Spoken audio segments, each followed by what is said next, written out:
Hello, hello. End of June. We all know what that means in the booktube world.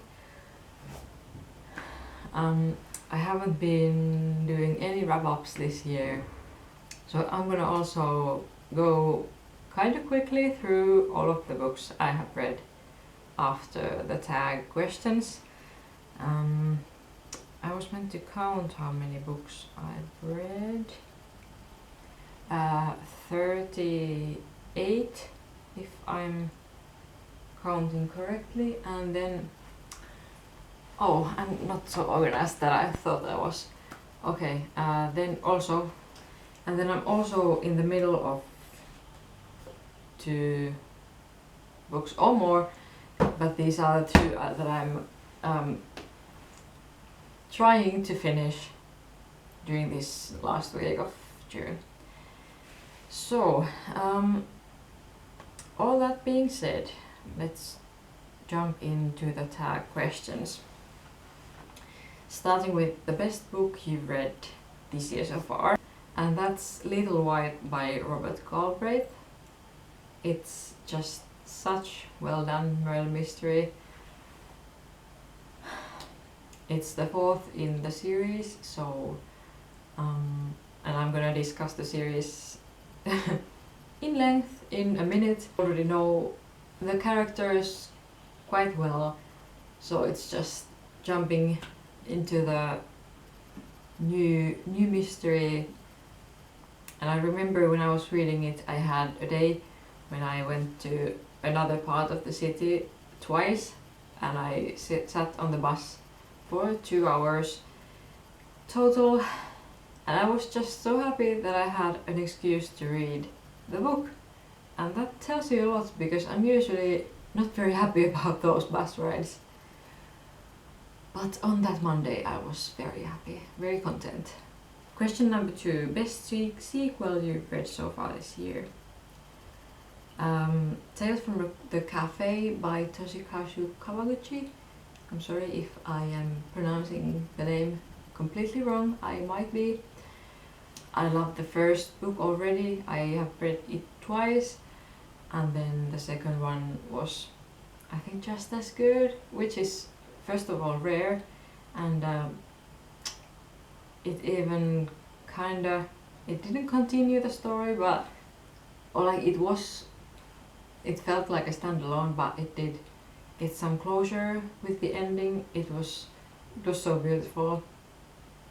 I remember the feeling of reading the last lines. I think I got like goosebumps or something, and one of the bests of this year so far. Question number 3. New release you haven't read yet but want to. Atmosphere by Taylor Jenkins Reid. I'm kind of in a pickle at the moment because they brought the Finnish translation out before publishing the original here in Finland. At least I have the Finnish translation waiting for me at the library, and I'm so mad about it because I wanted to read it in English first, but now like this, no information when the English one is coming to me, and I just can't let it sit because it's so anticipated. It's Taylor Jenkins Reid, for goodness sake. So what should I do? I have no idea. We're gonna go on a road trip next week, so then I'm gonna be out of town for 10 days. So I have to probably make the decision before if I start the Finnish one or not, and if I'm gonna take the Finnish one on the trip, then I'm for sure gonna read it because I have limited access to books. So that's my dilemma at the moment. Question number 4. Most anticipated release for the second half of the year. And that's Hallmarked Man by Robert Galbraith. I also anticipate Love Haters by Catherine Center, Before the Memory Fades by Toshikazu Kawaguchi, and the Finnish translation of The Invisible Life of Adil LaRue, which is finally coming after how many years? 6?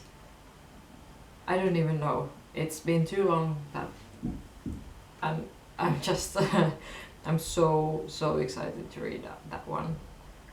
Question number 5. Biggest disappointment. Last year when I made this tag, I said to this prompt that I have had so many disappointments, and I didn't even remember it until I looked back on the video while answering the questions. And I'm happy to say that this year has been so much better. I don't know if it's just dumb luck, if it's me better at DNFing books, I'm not sure. But this year's answer is Rock, Paper, Scissors by Alice Feeney. I had not like high expectations, but just like medium murder mystery expectations. Those did not get met, and the plot twist that somebody was blurbing about in the cover made no sense to me, and it wasn't like super poor either, so that tells you a lot when I had kind of a hard time of picking the book to be the biggest disappointment. Question number 6. Biggest surprise. Sleeping Murder by Agatha Christie. It really surprised me in a sense of how new it felt. The first and the last Miss Marple novels are written like many decades apart. She started them in like the 40s or something, and I think the Sleeping Murder was published in the 70s. And I have read, this was the 6th of the Miss Marple books I have read, so I've kind of gotten used to the 40s and 50s language, which is kind of, sometimes you feel like there's no consistency, or like the events feel often kind of random and you can't really guess, which is, you know, when you're reading a mystery there's often this kind of guessing game that can you figure out where the detective is going. So Sleeping Murder felt like pleasantly modern, and it was easier to follow, and the chapters had names and all that kind of super modern stuff. Question number 7. Favorite new author?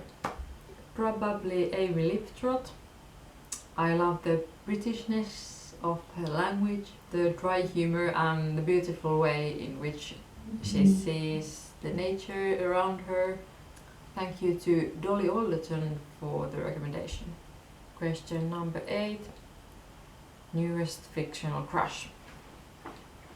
I'm laughing at the fact that last year when I made this tag I was repeating everything relating to Karen McManus to all of the questions, and this year is no different in a sense that I have an author that I'm just gonna say over and over and over again, and that's Robert Galbraith this year. He actually would have been the fairest answer to the last question, like the new to you author, but he's actually J.K. Rowling, so I couldn't put her there. So anyway, Commerce Strike, the investigator of Rowling's mystery novels, is my newest fictional crush. Actually mainly because of the filmatization of the books, or like the TV show that has been adapted from the books, and the actor Tom Burke's amazing job that he does as Strike. Question number 9. Newest favorite character. This is a funny answer. Little Moo from Moments of Madness by Tove Jansson. Definitely not a new character for me, but I just read Moments of Madness last week, and if I'm assuming correctly, that's the introduction of Little Moo to the Moomin family, to Moomin world, and it was so brilliantly done. Like, I can't even explain it. You have to go read it if you love Moomins.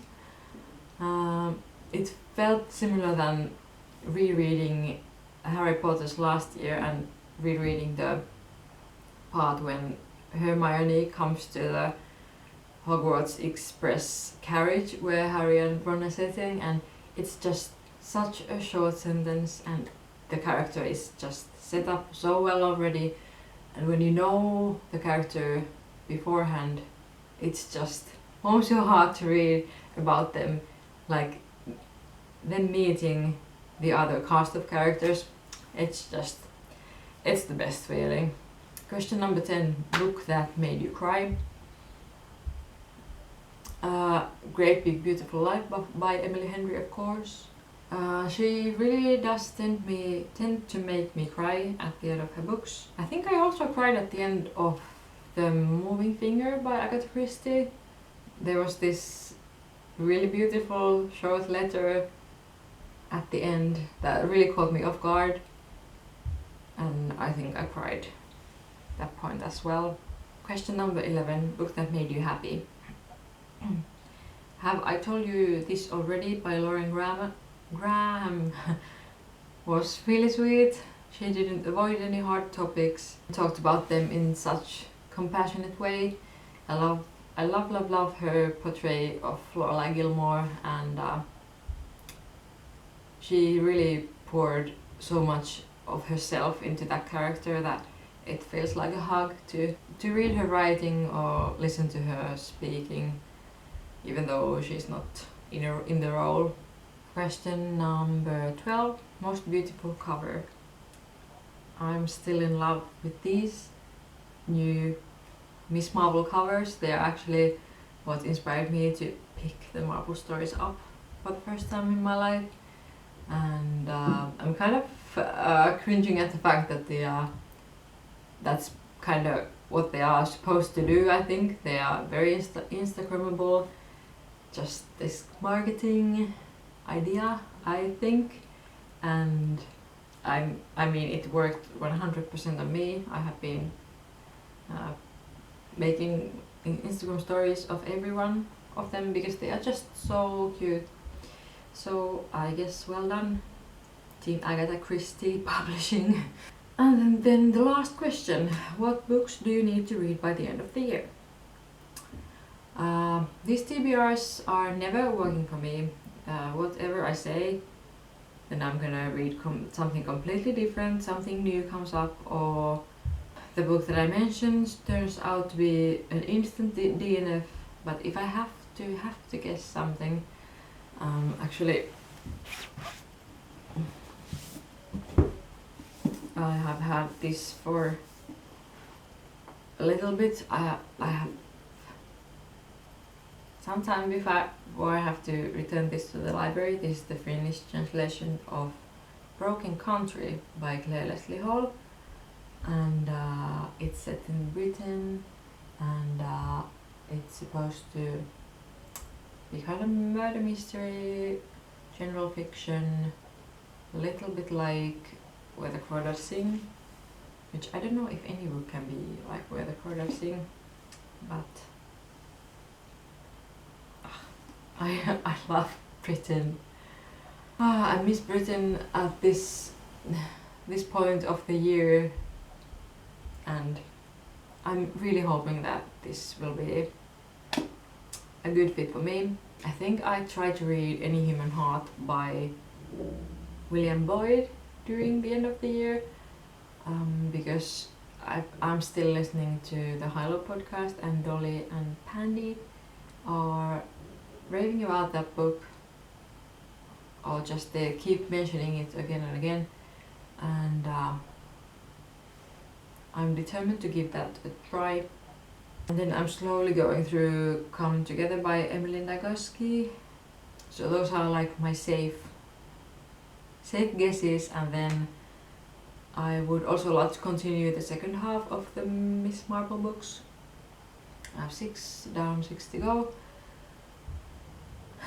And actually Moomin books too. Those are the other series that I'm slowly making my way through. I own 2 of them, and I've read maybe 3 as an adult. So there's lots of books there as well, and there's lots of books to read, so that's not a problem at all. Okay, tag questions are done, then let's move on to the wrap up of all of the books I've read this year so far, in 1 or 2 sentences, unless I'm talking about multiple books at once, then I'm gonna allow myself a couple of more sentences.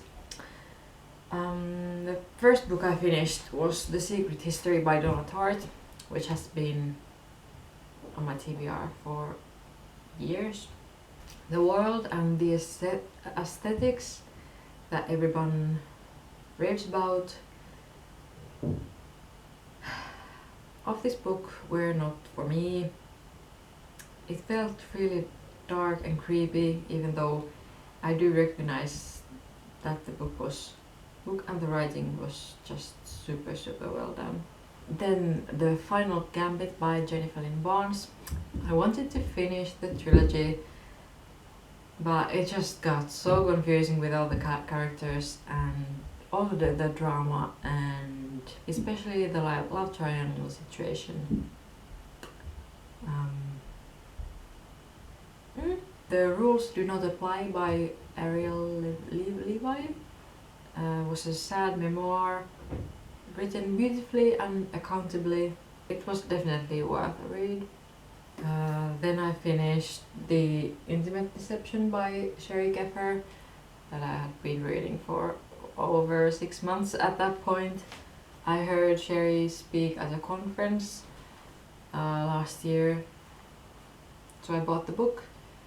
But I feel like the spoken format was better for her than the written one.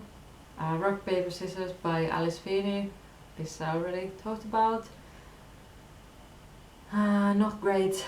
It was set in Scotland, so I was sold already on that basis alone, but it didn't deliver on that field either. The Rom-Comers by Catherine Center. 2 writers worked together and fell in love. Cute and feel good, but not very memorable. Funny Story by Emily Henry. This was a Finnish reread. Loved the summer vibes especially. Tales from the Cafe by Toshikazu Kawaguchi. One of the favorites, as I already said. I love the peculiarity of these books. Things I Wished I'd Known, edited by Victoria Young. This was a British essay collection about motherhood, and the rawness of it was really refreshing. I feel like motherhood is often discussed in almost like this sugar-coated way. It's kind of hard to describe, but this didn't do that at all. Rewilding the Urban Soul by Claire Dunn.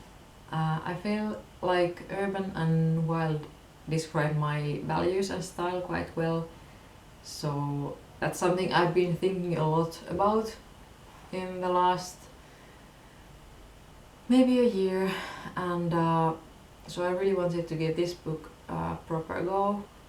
It wasn't revolutionary, it had some good parts, but it was set in Australia, so it didn't feel all that adaptable to me here up north in the coldness of the 4 seasons. You'll Be the Death of Me by Karen McManus. Another Finnish reread. Didn't work as well as the original, but still entertaining. The First Lie Wins by Ashley Elston. A murder mystery that was with like secret identity stuff. That was a little bit too complicated to remember much at all about it anymore. Have I Told You This Already by Lauren Graham.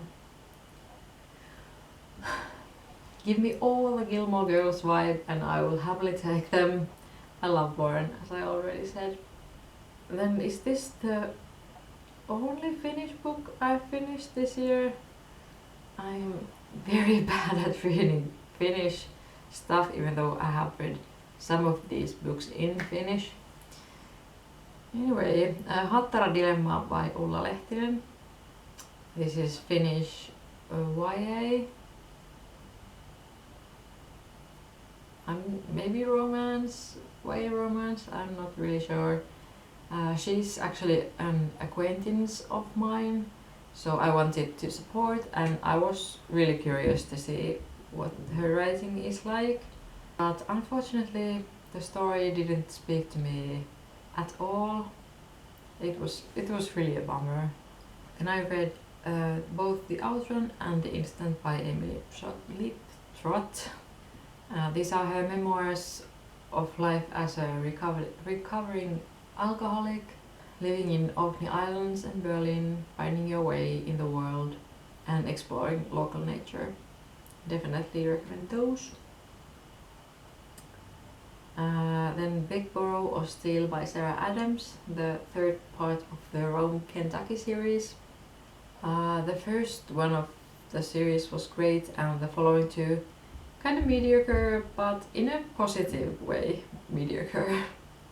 The Favorites by Lane Fargo, a retelling of Wuthering Heights in a Daisy Jones format, which is, first of all, kind of bizarre combination. Didn't like this at all.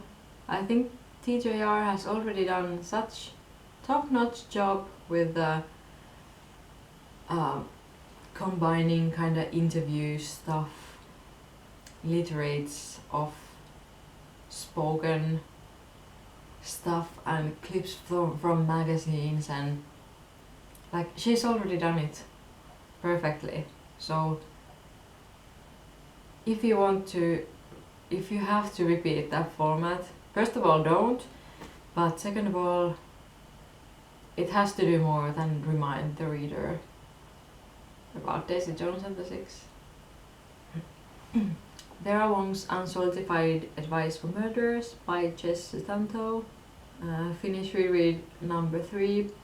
I love to do Finnish rereads of the books that I had loved when they first came out, and I love this fun family so much. Then I read Pocketful of Rye, Moving Finger, Sleeping Murder, and The Murder is Announced by Agatha Christie. Working my way through the Marple stories has felt very accomplishing. The Sacred Romance by Brent Curtis and John Eldridge. This was republished this year, I think, or maybe late last year, so I gave it a reread, and this way of viewing the Gospel is truly life-changing. Convenience Store Women by Sayaka Murata. Another reread. This one is so wise and funny in an understated way. Then, as I already said so many times, I read all of the 7 of J.K. Rowling's mystery books. She has written them under the pseudonym of Robert Galbraith, and it's kind of funny that I have read them all because I started in April, and they are huge books. Like the last 3 or 4 are like this chunky, and they are big books in like as the matter of the page as well. Then again, that's pretty much all I read in 2 months, so maybe that makes sense, maybe that doesn't make sense. Anyway, the books are The Cuckoo's Calling, The Silkworm, Carrier of Evil, The Little White, Trouble of Blood, Ink Black Heart, and Running Grave. Strike and Robin have stolen my heart, and the plots are just so incredibly well done. Rowling is so just such an intelligent person. I can't believe it. Once I sat in the corner of the sofa for literal hours. I had nowhere to go, and I could not put the book down. There's a clock over there, and I just sometimes glanced at it, and it had been another like half an hour or something. And that's not like me. I usually read at like 30 minutes at the time. I'm the most content with that kind of amount of reading. But these have been such an exception to the rule. And I can't wait for the 8th one, which is going to release in September. Then Dear Dolly by Dolly Alderton. I love her writing so much, so I gave this a reread. The Ministry of Time by Kylie Bradley. This was a bit disappointing. I felt the time structure kind of lacking consistency, and found the plot, and especially the plot twist, really weird. I did like grand gore though. Virgin River by Robin Carr. I finished the Netflix series in March and I wanted to see how the adaptation was done. There were surprisingly many differences, which was interesting, but the book itself was, as suspected, not great. Great Big Beautiful Life by Emily Henry. The most anticipated release of the year. It didn't let me down. I was going back to the point I was making about copying something TJR has launched. Kinda annoyed me in the beginning, but I wasn't disappointed overall at all. I laughed, I cried, I couldn't have asked for more. Slow Dance by Rainbow Rowell. I identified myself to the story of Shiloh and Carrie surprisingly much, which is why I sort of liked this book a lot in a way, even though the writing style was... it reminded me of the Talking at Night by Claire Derrily, which I didn't like at all, so I'm still not sure what to make of that experience. Moments of Madness by Tove Jansson.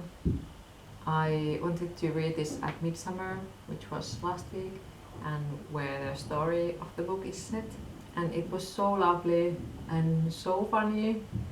I had only seen the animation adaptation many times as a kid, and sometimes they are kind of loyal to the original story and sometimes they are not, so it's always a surprise when you reread one of the novels, but this was especially just like so wholesome. Can't recommend that one enough. And then to make it an even 40, if I have counted correctly, these are the 2 books I am trying to finish before July. First of all, the sequel to Vera Wong Stories, Guide to Snooping on a Dead Man. I'm a little bit over a third of the way through, and I'm liking it.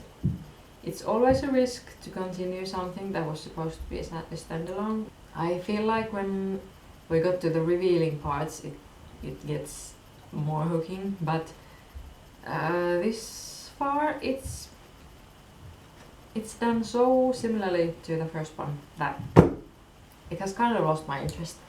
And then I have been reading this Finnish, my second Finnish read of the year. I don't know what to think about that. It's called Rajansa Kaikella. It's about boundaries. The writer is called Päivi Niemi, and still a lot to read from that one too. It's been very like compassionately written, not very like well structured maybe, but it's kind of a little bit of like indie published one, and if I wanted another book about boundaries I can get one, but that's easy to digest, and she's a Christian too, so that's always helpful. Okay, I think that's it. It's been a good reading year this far, like surprisingly good when I sit down to think about it and discuss it. Yeah, see you later.